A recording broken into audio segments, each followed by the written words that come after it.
Breaking news today on Sekulow as we learn Biden's FBI hasn't stopped targeting Christians. Keeping you informed and engaged, now more than ever. This is Sekulow. We want to hear from you. Share and post your comments or call 1-800-684-3110. And now your host, Jordan Sekulow. Well, there's a new report out. This report, holding it in my hands right now, it just released yesterday.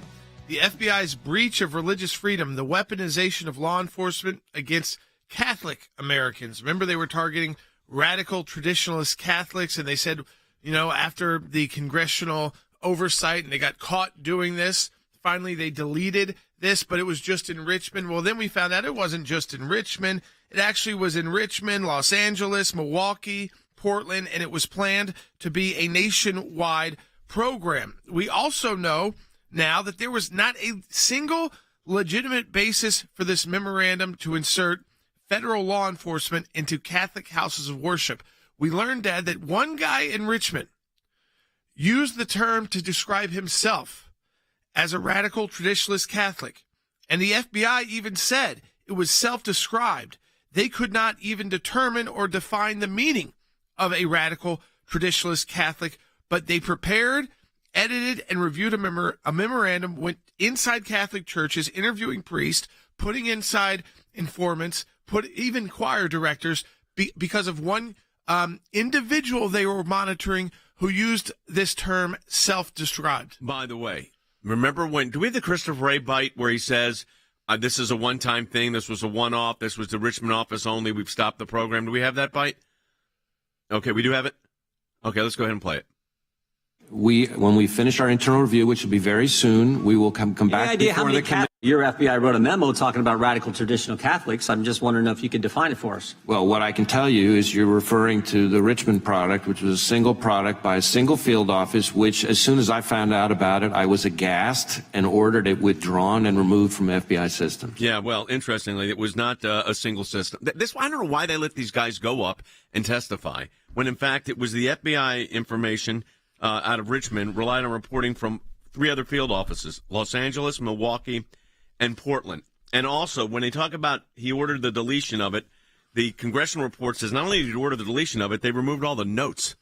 Yeah, so this reminds me of the Strzok page, bleach bidding the phones. So you don't have any of the reports of the text messages. The ACLJ went to court on this, and they may have tried to delete everything, but they missed 1,200 pages. Yes. Because the court has required the FBI to turn over to the American Center for Law and Justice on January 23rd 1,200 documents related to the FBI's targeting of, I guess, Catholic churches, because we now know they didn't come up with the term radical traditionalist Catholic. Catholics generally did not come up with that term. One individual who may or may not have been a bad actor described himself that, and they said they could not even define it because the term was not one that was used, colloquially online, and yet they still launched a nationwide hunt for radical traditionalist Catholics. Dad, I want to add to this as well. They even said that they knew the sources they were citing. I'm quoting them. They knew the sources cited in the memorandum had a political bias, and that the sources included primarily the Southern Poverty Law Center, Salon Magazine, and The Atlantic. You're talking about some liberal organizations. Not exactly real confidential sources that they worked hard on the ground to get. I mean, the fact that they did this is insane. What makes it more insane is that the director said it was done, and we pulled it. When I come back from the break, I'm going to tell you what the agent who's in charge of it said about it being done and finished. He's not embarrassed by it. This is why it's important, folks, as we are in our last month of the year in our Faith and Freedom Drive. This is the most important month for you to support our work at the ACLJ. It's the most important time to give to the fight for the issues. We're talking about the FBI targeting of Christians. We're representing whistleblowers before Congress and in court, mobilizing with major meetings across Europe right now on the Israel situation. And, of course, we're just days away from filing another 14th Amendment brief to keep the former president on the ballot. Your gift is tax-deductibly matched dollar for dollar. And we encourage you to support that work today. If you can make it monthly, become an ACLJ champion at aclj.org. Attorney generals across the country are coming down on the FBI, threatening legal action after an internal memo labeled Catholics as racially or ethnically motivated violent extremists. Now, the memo reads, quote, racially or ethnically motivated violent extremists in radical traditionalist Catholic ideology almost certainly presents new mitigation opportunities. The FBI in the Richmond field office was looking to put sources in churches, have informants in Catholic parishes. That's what they were looking to do. Someone needs to give them a lesson in the First Amendment. This memorandum that they put together that we now have, this memorandum talks about doing just that, and it was signed off on by 2 senior analysts and the chief division counsel there. The Bureau's targeting of Catholics was far worse than the FBI Director Wray would have you believe. As a part of its federal fishing expedition into so-called traditional Catholics, the FBI apparently interrogated at least one priest and a choir director? First, they told us it was just one field office, the Richmond field office. Then we learned that, no, it was bigger than that. It was multiple field offices involved in this attack on pro-life Catholics.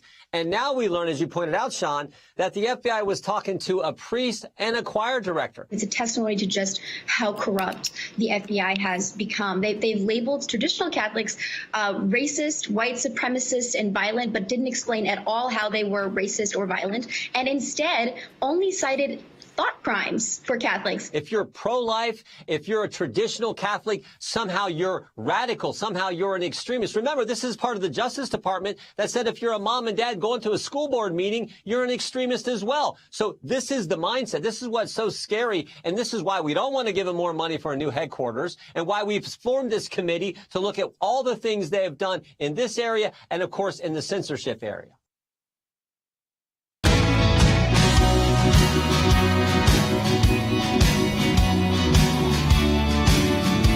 All right, welcome back to Sekulow. We are taking your phone calls to 1-800-684-3110. We want to talk to you about this because, again, it was like the disinformation board. Remember how long it took to kill that?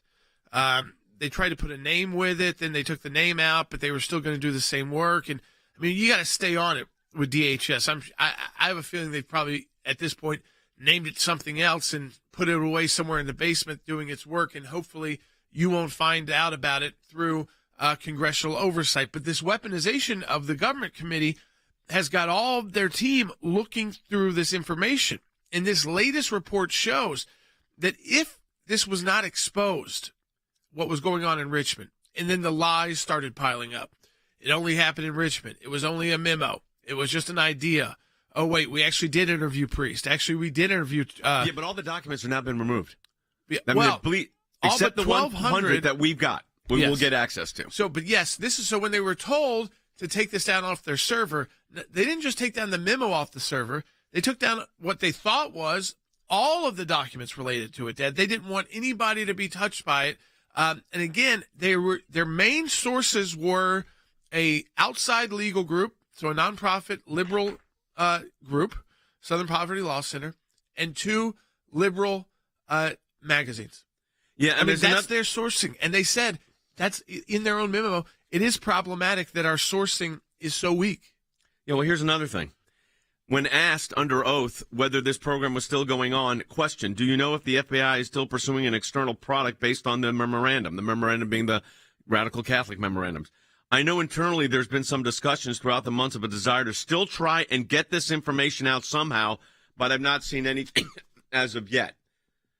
So here's the agent in charge of this saying they're still trying to get this information out.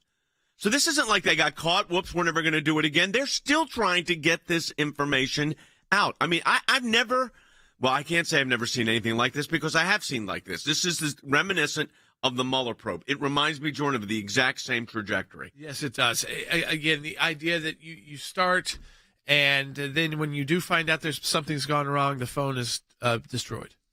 The phone has been wiped. When it was Lois Lerner, the computer's been wiped, the emails have been wiped, the documents have been wiped. I mean, through all these issues, that's how the feds think they can stay out of being exposed because it's always going to be worse than what they thought was going to be public facing. They wanted these memos released externally throughout all the FBI. So that was not something that they were worried about. What they didn't want out there was all of their conversations about how, you know what, it probably doesn't look so great. It's tabbed in here, Will, I imagine, that all of our sourcing happens to be from, the Southern Poverty Law Center. One agent whose name was redacted by the FBI responded to an email thread and said, is anyone really asking for a product like this? Apparently, we're at the behest of the SPLC, the Southern Poverty Law Center. Another agent who appears to be from the Milwaukee field office said, yeah, our over-reliance on the SPLC for hate designations is problematic. Problematic is an understatement, by the way, because what it really is relying on a third party who's relying on third parties. In the law, we call that hearsay on hearsay. They criminalize individuals. But this was an FBI investigation, so you have to understand what was at play here. I mean, the danger of this is breathtaking in scope and dangerous in the way in which it was going. I mean, the plan for this, and then to have the agent say when asked, the head agent, do you know if there's still an interest in doing this? Oh, yeah, we're still trying to figure out how to get this information out. So they still want to target the Catholics. Yeah, no, right, exactly. They still try to figure out how can we go about this, even though it wasn't about targeting. It never started about targeting the Catholics. This all started because of one person they were monitoring who used the term radical traditionalist Catholics. They said when they looked that term up, there was no one using it. He used it himself. He was self-defining himself that way, so they could not even come up with a definition themselves. Remember, they said it was all about white supremacists trying to somehow go into Latin masses and recruit. And we all know that was made up stories. Well, the whole thing was made up, but here's the problem. You had the director of the FBI go to the floor of the United States House of Representatives and say this was a one-off, one office. We pulled it. We stopped it. It's done. We find out now it's 4 offices. We find out now because of our lawsuit. Again, we filed, let me put it up on the screen. Here it is, folks. This is the lawsuit that we filed in this case. And this is, we've got it. There it is. United American Center for Law and Justice versus the Federal Bureau of Investigation. And that lawsuit is directly on this targeting issue. So in that lawsuit, we now found out that 1,200 pages of documents are available. This is after they're saying under oath that they've removed everything, including the notes, which is convenient, by the way, for the FBI to be saying, we've removed it, including the notes, i.e., we're striking pages, phone messages, so we can have those as evidence. Oh, no, we cleared those out and gave those phones to other people. That's exactly what they said. So nothing has changed in the FBI since the Mueller days. I mean, it's the same nonsense. But the thing is, they get away with it. Why do they get away with it? Because there's no one holding them accountable. Now, I will say this. Jim Jordan's committee is. Congress is. The oversight's for real here. They're issuing reports. So if you want to get control of your government back, don't put these same people back in office. I mean, it's pretty clear. The danger of what this is. And when elections have consequences, and we're getting down to election time, folks. I mean, we're talking, 5 weeks before the Iowa caucus? Yeah. I mean, this is serious stuff. And what the FBI is doing here is outrageous. And to think that they almost got away with it is even more outrageous. Yeah, I think what you've got to realize here, we want to take your phone calls on it too, 1-800-684-3110.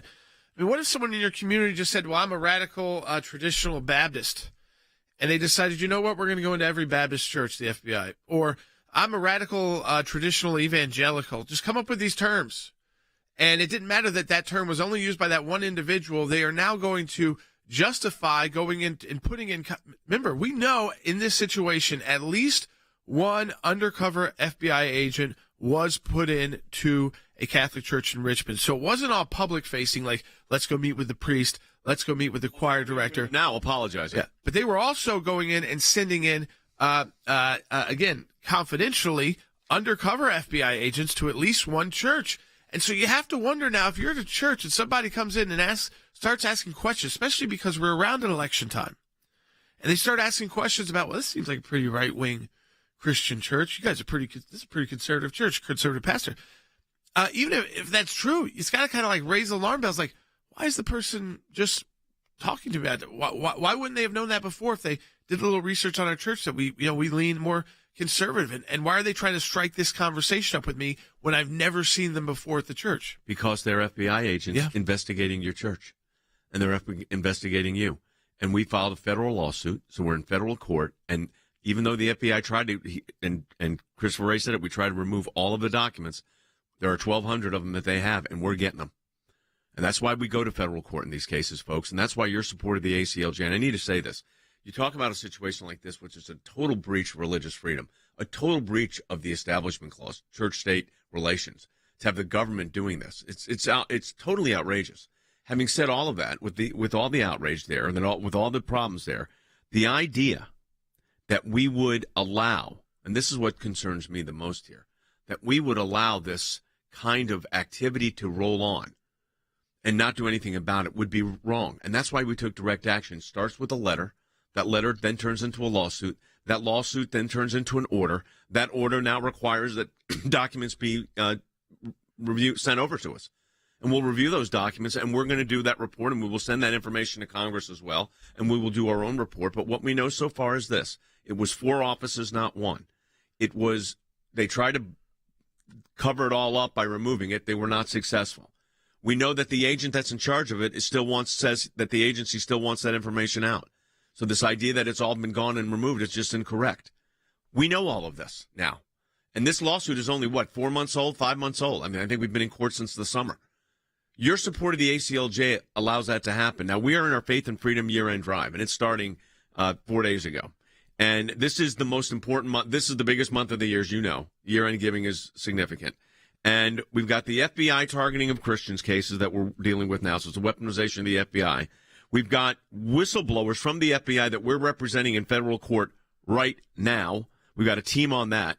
We are mobilizing. I just got a report from Gregor Pupinik, our Executive Director of the European Center for Law and Justice. They've completed their first days of meetings at the European Parliament in Brussels on behalf of the hostage families. That is going on right now. We've got a team of about 5 there, or 6, I think, working on that. Our team here is working on filing documents with the International Criminal Court in The Hague on behalf of the hostage families. After the ICC counsel was allowed to visit, and he said he wanted to work with the families. Well, we represent a lot of these families, so we're going to go ahead and tell them what we've done. We're also looking at the situation that we've filed already at the UN. We know that those documents have been filed. So all of this is happening. At the same time, domestically, we're worried about what happens in the elections, including your right to vote for the candidate of your choice. So we're in court filings in the next couple of days in Wyoming, Michigan, Minnesota, representing 15 states. So all of this happens because of your support of the ACLJ. This is a critical time of the year, and we need your support now at aclj.org. Your gift is tax deductible, be matched dollar for dollar. Also, if you're able to make that a monthly gift, you become an ACLJ champion.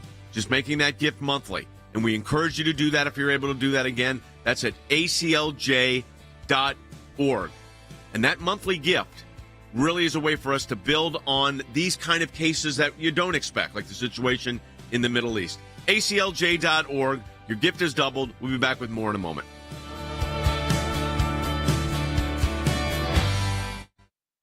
At the ACLJ, we enter each year ready for new challenges, but even we couldn't have predicted the battles that 2023 had in store. The FBI turning on its own agents for exposing rampant corruption. The radical left twisting the 14th Amendment to attack your voting rights.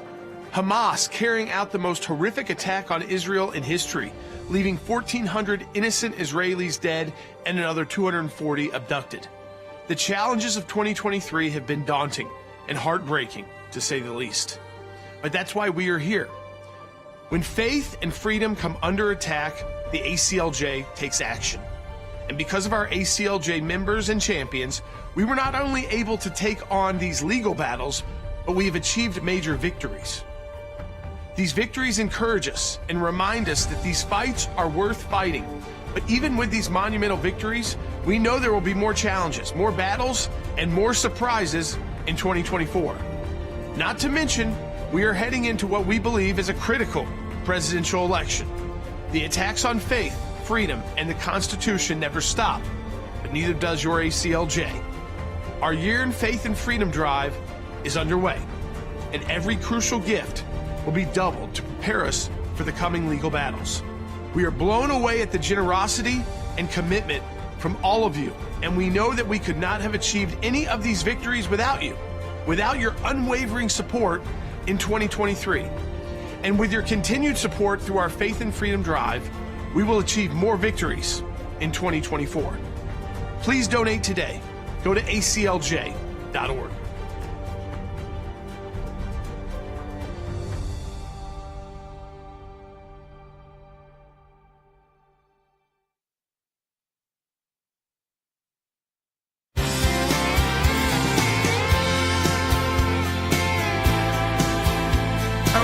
Sekulow. We are joined by Rick Rennell, our senior advisor for both foreign policy and national security politics. And Rick, you see in the law enforcement community, we learned months ago about this FBI memo going around the offices on radical traditionalist Catholics. And at first they had come up with this new acronym, and we thought, the FBI had done this on their own. Now we find out through a larger report through Jim Jordan's weaponization committee that there was one guy in Richmond who they were looking at who defined himself as a radical traditionalist Catholic. They couldn't find the term anywhere else, so they had no other way to define it. But instead of focusing on him as maybe being a problematic actor, if he was or not, they don't really go into much more detail than that. They launched an entire nationwide program throughout multiple cities. Be on the lookout for these radical traditionalist Catholics who are going to be infiltrating Catholic churches, looking and their white supremacist groups. All off this one guy who self-described it. Their sourcing was the Southern Poverty Law Center, Salon.com, and The Atlantic, which even their own FBI agent said, hey, it's problematic. It looks like we're doing the work of the Southern Poverty Law Center. This looks kind of partisan, but yet we know they at least once sent, Rick, an undercover FBI agent into a Catholic church in Richmond on behalf of this one individual who called himself a radical traditionalist Catholic. And if we hadn't uncovered this and Congress hadn't uncovered it, it didn't go public, they'd still be moving forward with this investigation and this new line of, I guess, investigation into the Catholic Church. Look, Jordan, I lived in Europe for a number of years because I was representing the American people in Berlin. And I have to tell you that decades ago, the Europeans got rid of religion and they replaced it with this inspiring commitment to government. It's really what happened is they got rid of religion and they replaced it with government. And it's a hollow society when you are living without your religion. That's why we have the First Amendment, and we have to be aggressive. I'm so thankful that ACLJ is sensitive to these issues and at the forefront of fighting on these issues, because when our government decides to mock religion, cancel religion, use identity politics to go after religion, this is a weaponization that cannot be tolerated. And I am somebody who is fiercely trying to be on the front lines of defending all religions. You get to pick your religion, whether you're Muslim, Christian, Jewish, doesn't matter. You get to pick your religion in America, and the government is not supposed to target you. The fact that we're targeting conservatives, Catholics, is very typical of the left right now. And we need to be clear-eyed about the fight that we are facing. Thank God that ACLJ is on this case. Rick, one of the things that I find most troubling here, and there's a lot of things that I find troubling, the fact that they even instituted this is troubling. But then they had Christopher Wray go to the floor of the United States House of Representatives and testify under oath. And I want you to hear what he said, because this was, why they let him do this is unbelievable to me. Take a listen. Your FBI wrote a memo talking about radical traditional Catholics. I'm just wondering if you could define it for us. Well, what I can tell you is you're referring to the Richmond product, which was a single product by a single field office, which as soon as I found out about it, I was aghast and ordered it withdrawn and removed from FBI systems. Except, Rick, we now know that, number one, we didn't remove it all from the systems, by the way. Oh, of course, the notes they removed. No, what a shock that is, Mueller Part 2. But it was Richmond, Los Angeles, Milwaukee, and the FBI in Portland, Oregon, so it was coast to coast. And when asked under oath by the House Judiciary Weaponization Committee, do you know if the FBI is still pursuing this external product? This is the memo. Here's what the lead agent said. He says, I know internally there have been some discussions throughout the months of a desire to still try and get this information out somehow. So even with all this scrutiny, they are still saying they're working on it. Now, we're under the order from the court. We're going to get to 1,200 pages of documents, which is going to be fascinating to see. But they were still willing to pursue this. Yeah, look, it was definitely growing. They got caught and they were trying to minimize it, but it had already started growing throughout the United States. different bureaus were beginning to pick this up and organizing people to really watch out for Catholics. And what is scary is that even the top FBI director, when caught in front of Congress and he says, oh, no, we got rid of that, he's either lying or he doesn't have control of the FBI. Either way is very scary. Thank God, though, that we have a team that's on it, because, look, Jay, this is not going to be solved by just highlighting it in the media. This is not going to be solved by asking for a couple of freedom of information requests to get to the bottom. We got to squeeze on all angles. We got to go to the court. We got to absolutely get the information, and that may require legal action. We have to have a team that is wide and deep in order to get to the bottom of this so that it never happens again. I mean, Rick, we get Bob Mueller off of a phony dossier. We get this investigation into radical traditionalist Catholics over one individual who used the term, and they jump on that just to launch a nationwide investigation. I mean, it's like they are just combing through looking for anything possible tied to conservatives or Republican candidates for office that will somehow publicly make them look bad. It somehow damage them, either muddy them up, take them through an investigation, even if it goes nowhere, just to make them look like, hey, we had to use the FBI to investigate them because, it looked like they were doing something wrong. And I mean, I think like when you go from the level of Mueller to the level of the Catholic Church in Richmond and putting undercover agents in, you got to wonder what level they would go to. I mean, it's like they do it to any of us. And what are we missing, right? That's really the scary part is if we catch them on this, but what are we missing? Look, when we talk about the weaponization of government, this is exactly what you're laying out. This is the weaponization. They launch one of these phony investigations. Then they leak to the media that this person or this entity is under investigation. Then you become an FBI, you're being investigated by the FBI. So now you've got this hanging over your head. You've got to go get legal representation. They're going to bankrupt you. This is how they do it. All they have to do on the government side is a very little open investigation, and then the whole system takes off and they leak against you. And then you're literally in a position of having to cut a deal because you don't have the money to fight, or you just get crushed. Christopher Wray is up on Capitol Hill today. And Rick, I want to thank you for joining us. We got 30 seconds here. He's going to be up on Capitol Hill today. I have a feeling he'll get some questions on it.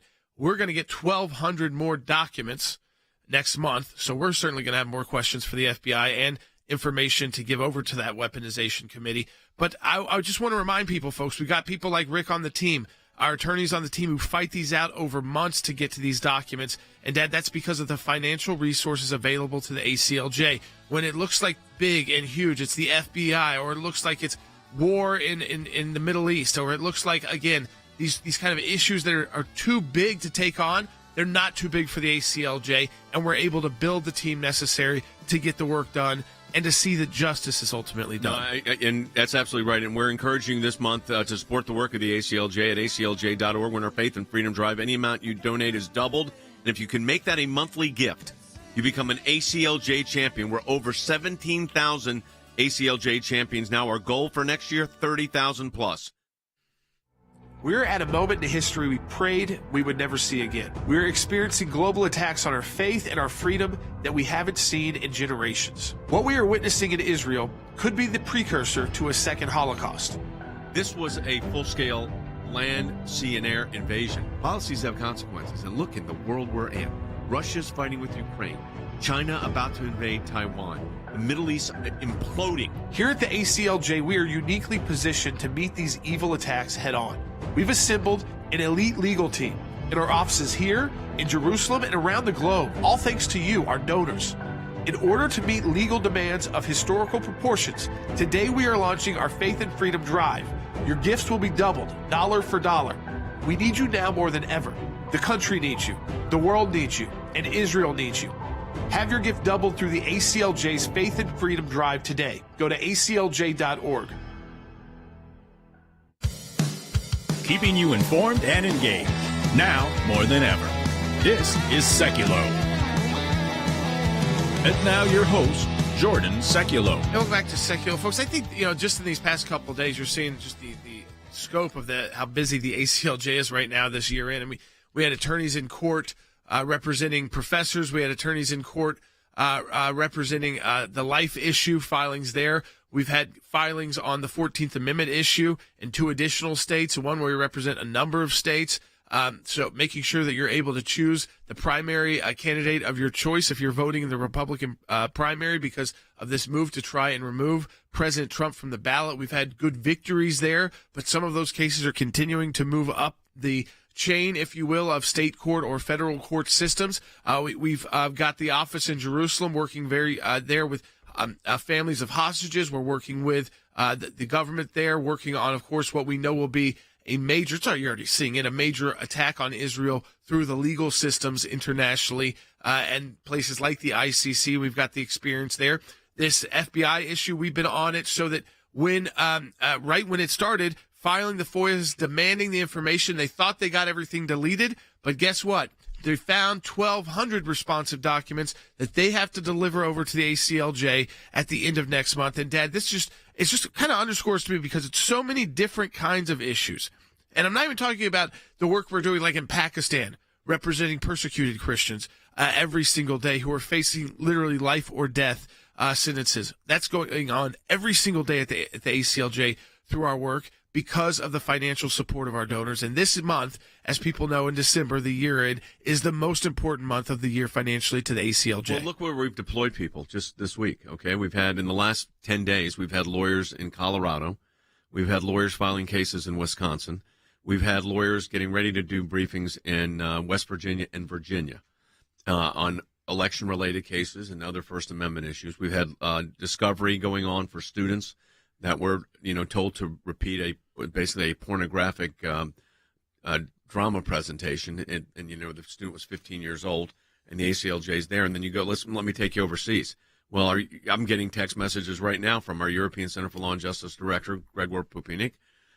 They are in meetings. They've been in meetings all day with the EU, members of Parliament. They made 3 presentations today to try to get more support to go after Hamas. We still have hostages that have not been released. The war is now back fully engaged.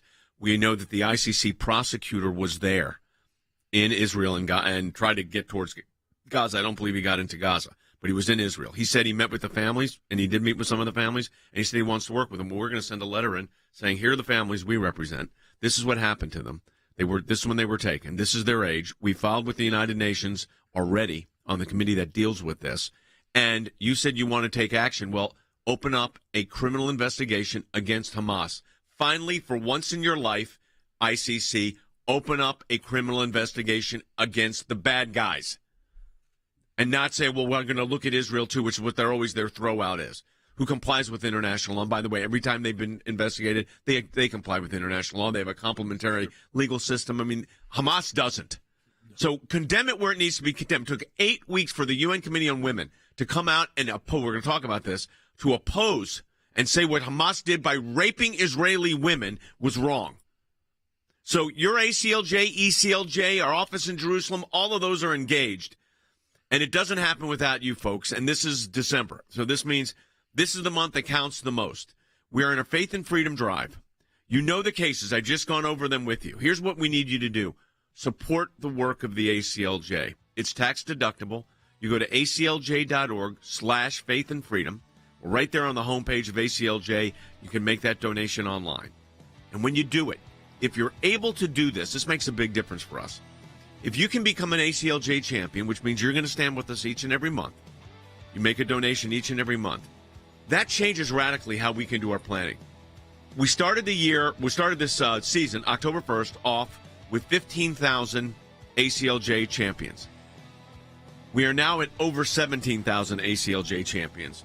And that number continues to grow. We're at 17,760. We started with 15,600. Means we've added 2,160. If you can do that monthly, it makes a big difference over at aclj.org. We'll be back with more in a moment.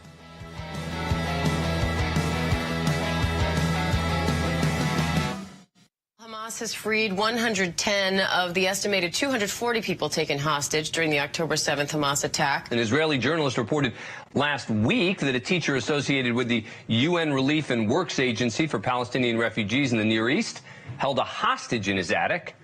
Almog Boker, who's a reporter for Channel 13 in Israel, said the information came directly from one of the hostages. The UN agency has vehemently, but only sort of, denied the allegations, writing in a statement that, quote, spreading unsubstantiated claims about UNRWA must stop immediately. The agency is also demanding that Boker delete his post. He's not.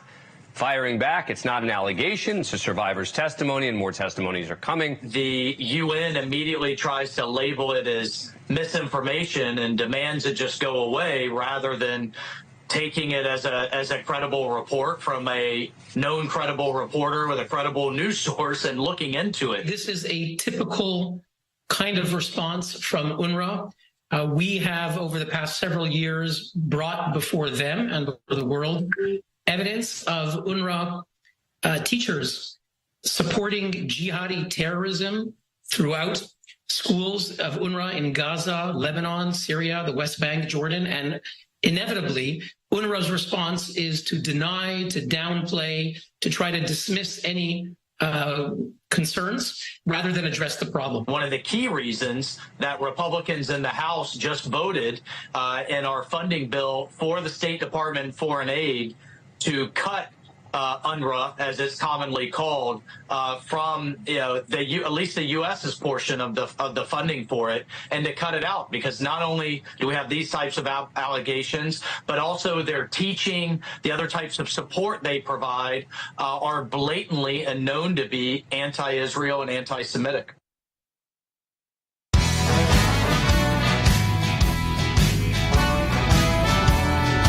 Welcome back to Sekulow. As some of these hostages who have been released are now, getting out of the hospital and able to start the process of telling their stories or their experience.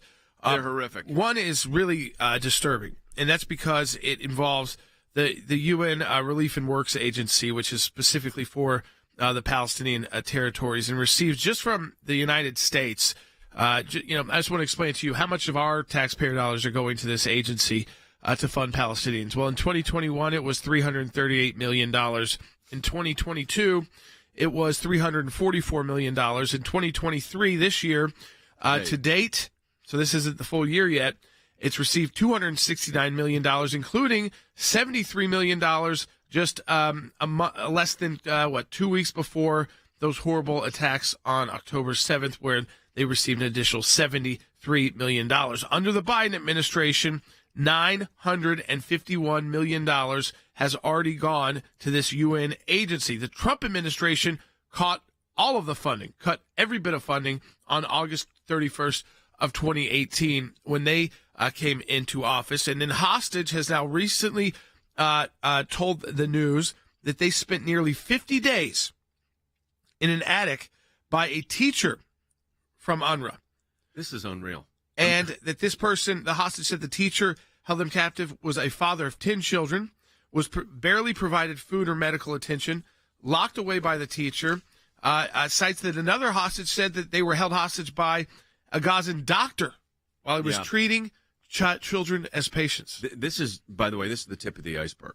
Now, we're going to take some action on this as well because our ECLJ is an accredited agency with the United Nations, an NGO, non-governmental recognized organization. But this, CC, is really outrageous. And it gets worse than this, by the way. It is ridiculous. And UNRWA is known to be sympathetic to Hamas, which is a terrorist organization. And it is ridiculous that UNRWA gets to be related and be a UN entity when they have direct ties proven over and over again to Hamas. So we are sending a letter to the UN Commission of Inquiry and as well as the Secretary General demanding an investigation into these allegations. And there are countries like Germany that were the largest donor to UNRWA that have absolutely done their own investigation, and they have stopped the funding because of the anti-Semitic and absolutely horrific actions of UNRWA. So the Trump administration stopped it. I remember when we did that. The Germans have stopped it. The United States has still currently supporting them. Let me tell you something else about the UN, and this is a bit graphic, and if you got children listening, I'd turn your knob down. The reports of rape that have taken place as these hostages are now coming forward, and we have the video evidence of it, is outrageous. It violates international law, of course. It violates the law of armed conflict. It violates every convention of normalcy that we have. But you know what it took? 8 weeks for the UN Committee on Women to even address this, Cece. Yeah, again, it shows the bias of the UN. Even a UN Committee on Women takes 8 weeks to condemn Hamas's raping of innocent Israeli women as part of their attack on Israel. You know, but when you look at a lot of their work, they don't condemn any part of what's going on in the Muslim world when it comes to women. No. Who don't have many rights at all. No, they ignore that exists in the world, even though those countries are some of the wealthiest in the world and they're all members of the UN and could be condemned. They ignore that too. They do. I think the outrage factor here, and I think it reaches I think we've reached a whole new point on this, to be honest. And that is the idea that right now it's okay to not condemn their actions or take 8 weeks to condemn it. Shows you where these agencies are. And if we're expecting any kind of result out of these agencies, we got to be there to fight back, and we are. But, folks, we got to hold them accountable. And part of that holding them accountable is no money.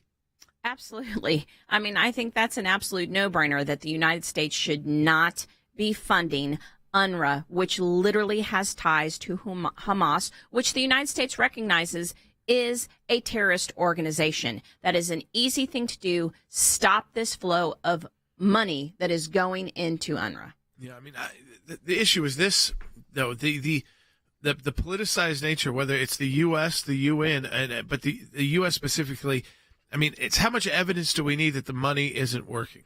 It has solved no problems. Makes it worse. It has not made life better for Palestinians. It has not made life better for Israelis. Not made life better for Egyptians. Money that is mostly siphoned off by bureaucrats, autocrats, and in this case, terrorist organizations. Yeah, and then you look at the situation. So you have an UNRWA teacher, an employee of the UN, or a funded person by the UN, who is holding hostages. I mean, I want you to think about the gravity of this. This is the United Nations representative, the World Relief Organization, and they are holding Jewish hostages. And that comes right from the mouth of who? A hostage who has been released. Yeah, and children. Children. They're holding children hostage, and they are United Nation workers, and they are getting money from the United States. It is an abomination. I'll tell you, you know, when you think about the kids thing, I saw this, I'm watching a lot of the Israeli news at night, so you can kind of get their take on what's happening. And the situation with the kids, you mentioned the kids, and it is really bad. When you've got an 11-month-old who was 9-month-old when they were taken, maybe dead, we don't know. I mean, there were some initial reports that the child and the mother are dead. And the world reaction to this is like, well, I mean, this is what the terrorists do. And I want to see the ICC prosecutor actually do something. There's another thing. Thank the Lord that the United States and Israel are not a member of that court. But because of our designation with the ACLJ, we're allowed to participate in those proceedings at the ICC. And we have. I mean, I've been on the floor of the UN. You know that. I'm the ICC at The Hague. But we're going to work on this today of getting information to this ICC prosecutor and demanding some justice here. But these kids are 11 months old. Compare that hostage to leading out their hostage that they were getting out. They're 30 for 1, or whatever the number was, 50 to 1. And these are people convicted of attempted murder or stabbings or plots. And the Israeli hostage, it is 11-month-old. You tell me where the justice is in that. Yeah, who's wrong, who's right? Let me tell you, Gaza's about to be, listen, Gaza is about to be flattened. And it's horrible, and it's sad, and it's tragic. And I don't know if we're going to see these hostages. I'm going to hope and pray that we see these hostages come out. We got teams on it right now in in Europe. We've got teams here in the United States that are working on it right now. Cece's going to be working on it this afternoon with members of our staff, but it is horrific. This has to be Hamas has to be eliminated. You know, I'm not sure Benjamin Netanyahu's government succeeds past the war. In all probability, not, because this was such a huge intelligence failure. But he could be Winston Churchill here and win World War II. But you got to win this one this time. And then there better be a buffer set up. And this idea of sending this over to the Palestinian Authority to run, you got to be kidding. No. They'll be overthrown in 2 hours. No, it has to be like ISIS, completely destroyed. You know it will try to come back in other forms. And you've got to then be able to take those other forms it comes back in and just squash them. But, you know, what's dangerous about this, the talk we've talked about, the rape and somehow legitimizing that as part of a struggle or a conflict, it is infecting our own country. And because we played it yesterday, but the head of the Progressive Caucus in the U.S. Congress, Congressman Jayapal, which is on with Dana Bash, you know, it's like they struggle to condemn Hamas, and then they equate the rape and the assault with Israel's legitimate actions to protect itself. I'm asking you about Hamas. In fact, I already answered your question, Dana. I said it's horrific, and I think that rape is horrific, sexual assault is horrific. I think that it happens in war situations. Terrorist organizations like Hamas obviously are using these as tools. However, I think we have to be balanced about bringing in the outrages against Palestinians. 15,000 Palestinians have been killed in Israeli airstrikes, 3/4 of whom are women and children. And it's horrible, but you don't see Israeli soldiers raping. Well, Dana, I think we're not. I don't want this to be the hierarchy of oppression. Well, you know, that is repulsive. I know you covered it yesterday, but I got to tell you something. This moral equivalency crap that's going on between these members of Congress and also going on at college campuses around the country, who would send their kid to a college these days? Or any of these schools. I mean, there's colleges you would send them to, but not these. This is disgusting. And this moral equivalency is an outrage. So, again, folks, we encourage you. We're working on this on multiple levels, as you can tell, support the work of the ACLJ. Yeah, that's right. We are in, again, the most important month of the year for us at the ACLJ is December. And we have our Faith and Freedom Challenge right now. You know the kind of work that we're doing at the ACLJ. You know we're doing it internationally, all over the world. We've got work going on both here in the United States, making sure you're able to vote for the candidate of your choice. And, I mean, the 14th Amendment issue, the FBI, the target of Christians, that weaponization report. We know we're going to get an additional 1,200 pages. That's because the ACLJ has continued to fight the FBI in federal court. We don't just talk about those issues for the day they come out in the news. We continue the fight there. Our European team is in meetings right now to start the defense of Israel, as you're starting to see through the news how that's going to be important. Donate today, aclj.org. What does it mean to be an ACLJ champion? Becoming an ACLJ champion means joining us in the fight for liberty, in the fight for law, in the fight for peace, in the fight for freedom. The battles being fought in courtrooms right now will decide what kind of future our kids will have tomorrow. So when you join as an ACLJ champion, we now actually have a baseline to know what we can possibly accomplish. And look, the dream is vast.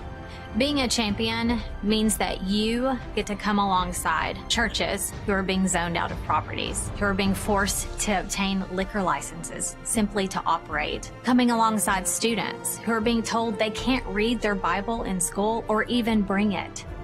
Becoming an ACLJ champion allows us to take on more cases internationally, in places where Christian persecution is happening on a daily basis. The need for the defense of these Christians is overwhelming, and we can't do it without you. Becoming an ACLJ champion means getting into a fight with deep state elites who are attacking our school children, who are attacking pro-life Christians. We have lawyers right now winning in courtrooms across the world, but none of it would matter without the ACLJ champions. Simply put, we don't win unless ACLJ champions continue to step up. We can't do what we do without you. By becoming a monthly donor, you can become a champion of life. A champion of liberty, a champion of freedom. Please join us. Please join us. Please join us. Become an ACLJ champion today.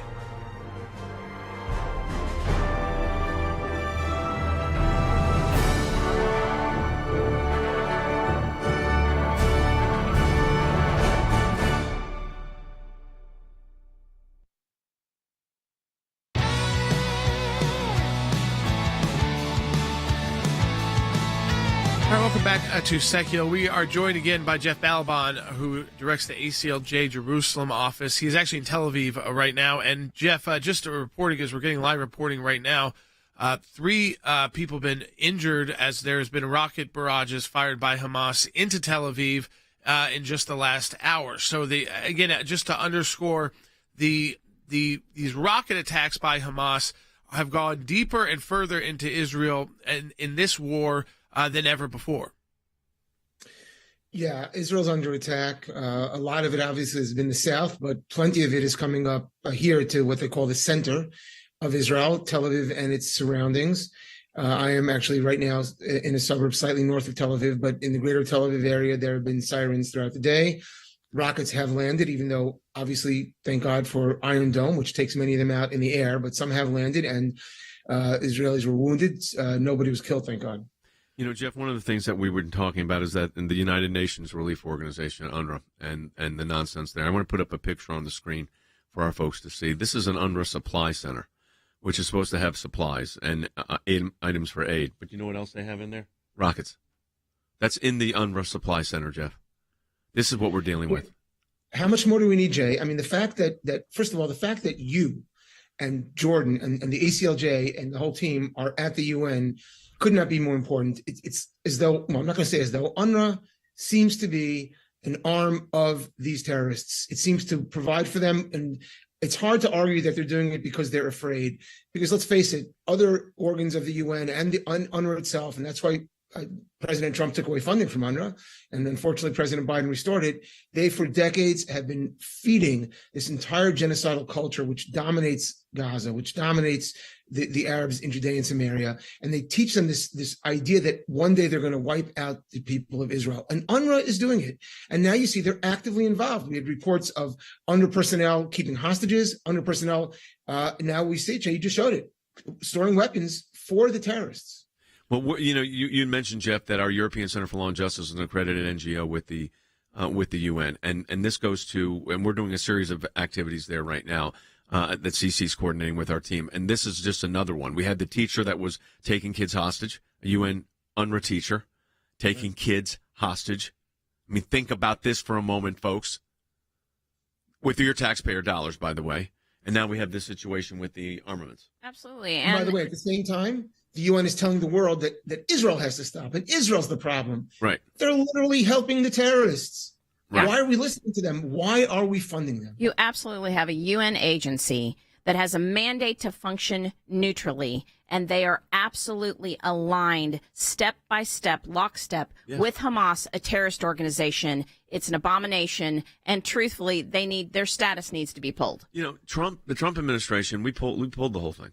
They didn't get $1. After, I think Trump was in office 6 months. Pulled it. That was it. Germany has pulled it, Jeff. They've stopped it. They did their own independent investigation, said this is ridiculous. You're funding the terrorists. And everybody knows that money that goes to UNRWA goes to the terrorists. And we're giving them, over 3 years, $1 billion. It's Jay, it's blood money. It's American tax dollars being used to murder innocent Israelis. That's what's happening right now. This war has been perpetrated and started that horrible October 7th.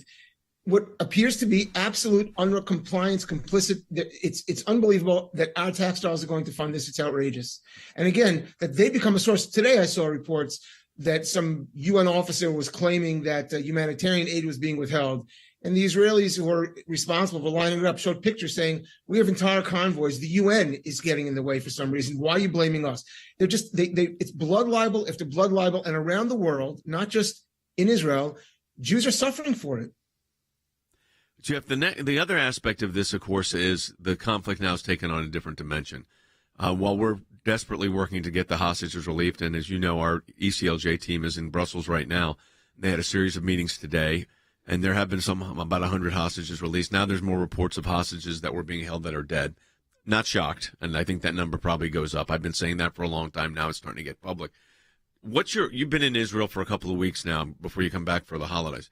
What's kind of the tenor of things right now? I'm speaking to Israeli members of the community and of course lawyers, but what's kind of the thoughts on the street right now and the leadership you're dealing with? Well, from the leadership to the street, there is confusion. about why America seems to be insisting on getting in the way of them prosecuting this righteous war. Yeah. And at the same time, what's so odd, and I hear this from members of Knesset, again, to cab drivers, people I speak to, because it's always interesting to get the street's point of view. I want to know what they're thinking. And what they're thinking is that this new war is changing everything, that Israel is revitalizing itself, being more Jewish than ever. And what I'm hearing is concern for Jews around the world. They don't understand not how they feel safe.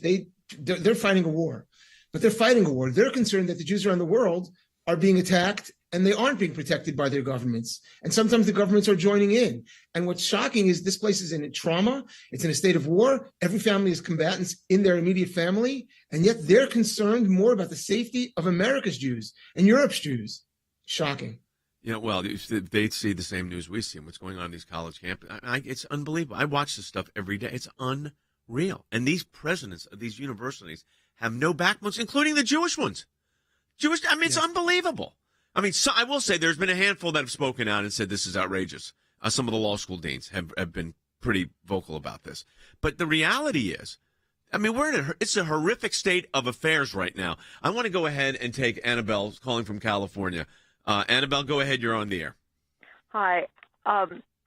ACLJ champion reporting for duty. And I say it that way because without you guys, I could not bear the news that I'm hearing. You're not only fighting for Israel, you're fighting for decency worldwide. And we all need to take advantage of the resource and the power and gravitas that you guys offer. I just wanted to say that out loud. Please, everybody listening, please be part of the problem, of the solution. You can be part of the team, and it's the only thing that gets me through the day. And God bless all of you. Well, Annabelle, I really appreciate you saying that. Go ahead, George. I always ask too, on these big issues, what can they do? And what you have to do is you have to unite together. So what you do is by putting together teams, and that's what we do at the ACLJ. But we only can put together those teams if we've got you out there putting together your finances together. Whether it's Annabelle's finances, as she's asking for others to donate, and you put it all together, and you're not just one person anymore. And then those really big issues become something you can take on because you've pulled together. And you've pulled together from different parts of the country and the world and maybe different backgrounds and different resource levels. But when you pull it all together, we then have the resources to take on issues that if you're just watching the news can feel like, oh, I can't do anything about this. Yeah, you can. You can do something about it when you support groups like the ACLJ. And Jeff, thank you for your report. Thanks for your work over there, and we'll be hearing from you soon. Have a safe trip back. Folks, we got a minute left in this broadcast. Let me ask you to do something. I want you to become an ACLJ supporter, and we're in our Faith and Freedom Drive, and it's December. I mean, we are less than 4 weeks from the end of the year, and your support means a lot. This is our most important month of the year. And you heard from Annabelle, and she's right. So if you can support the work of the ACLJ at aclj.org/faithandfreedom, it makes a huge difference. And then if you can become an ACLJ champion, even more so, at aclj.org. That's aclj.org. And a champion is someone who stands with us each and every month. So we encourage you to do that at aclj.org and become a champion, standing with us as we fight for freedom. We've got teams deployed right now in Europe. Pray for them as they are dealing with European leaders. Pray for our team, for Jeff and our team working in Israel. Also for our lawyers here domestically. A lot going on, a lot of moving parts, folks. aclj.org, Faith and Freedom Drive, it's the year-end drive. Your donation will be doubled.